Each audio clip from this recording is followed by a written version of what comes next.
دوستای خوبم سلام، امیدوارم امروز خیلی حالتون خوب باشه. میخوام یک بررسی ذهنی شخص مقابل رو براتون انجام بدم، ببینم تو ذهن و فکر شخص مقابل شما در حال حاضر چه انرژی هست نسبت به شما. لطفا نیت داشته باشید روی فرد احساسیتون تا من این کارت رو بر بزنم.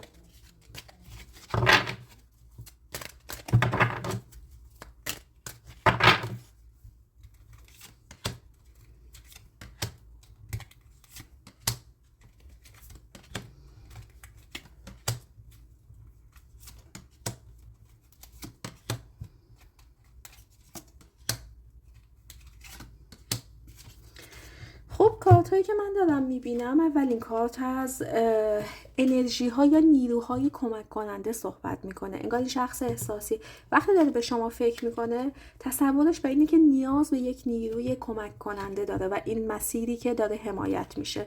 شما رو مثل یک میراث اجدادی، یک انرژی که از گذشته هست داره میبینه به صورت میراثی که از قبل داشته. و جالب این که شخص دقیقاً در ذهنش مرور خاطرات هستش، داره به شما فکر میکنه.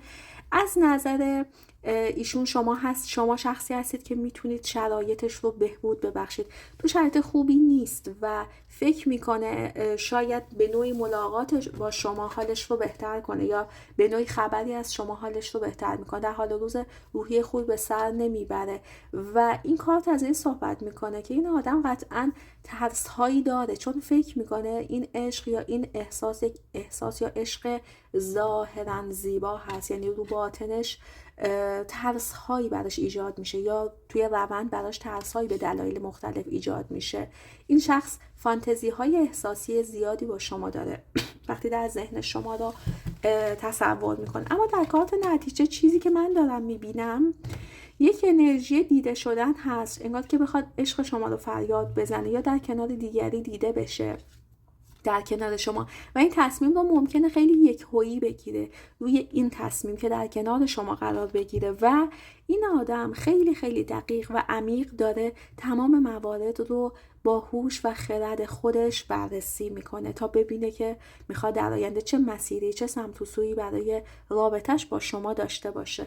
میبینید که این انرژی خانی فقط تا همینجا ادامه داره و انگار بسته نمیشه. من اگر بخوایم باز هم با کارت کشیدن این قضیه رو ادامه بدم میتونم بگم که این شخص به دنبال یک کلید هستش، یعنی فکر میکنه میخواد خردش رو به کار ببره تا یک کلیدی برای راه حل رابطش با شما پیدا کنه.